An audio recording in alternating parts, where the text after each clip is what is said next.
légalisation de la vente de cannabis. Alors Télégraphe peut-elle faire bouger les lignes en la matière? Pierre Clochendler a mené l'enquête.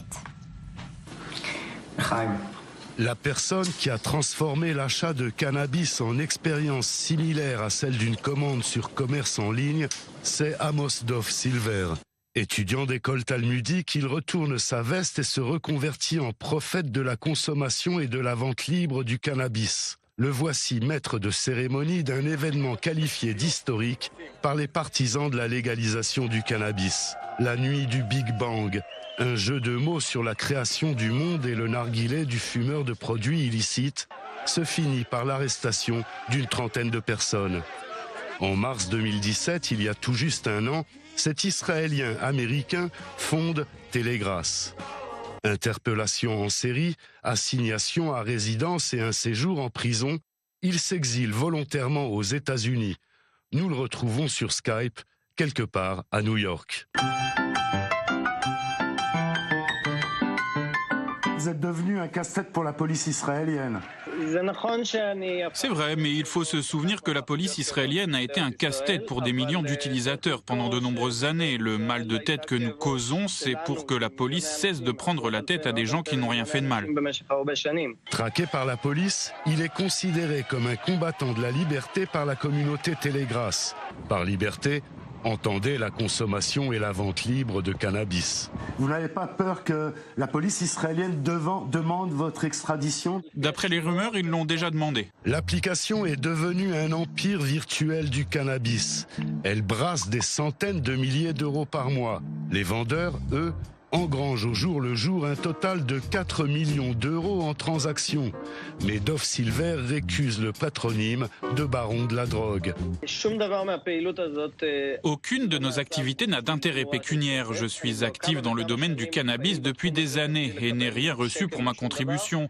Seulement maintenant, quand Télégraphe fait rentrer beaucoup d'argent, je commence à en recevoir un peu. Mon but n'est pas de vendre le plus possible de drogue, peu m'importe les quantités achetées ou vendues. Ce qui m'importe, c'est que celui qui désire en vendre ou en acheter puisse le faire sans peur. Télégraphe essaie de se porter garant de chaque transaction. Ce qui n'est pas pour plaire aux familles mafieuses.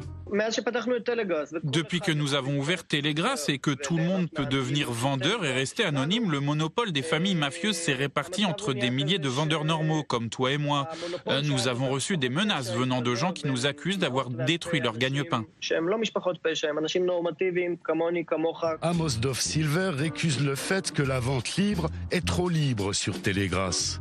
Un enfant ou un jeune qui cherche à se défoncer trouvera toujours avec quoi, que ce soit l'alcool, l'herbe ou même au gaz réfrigérant.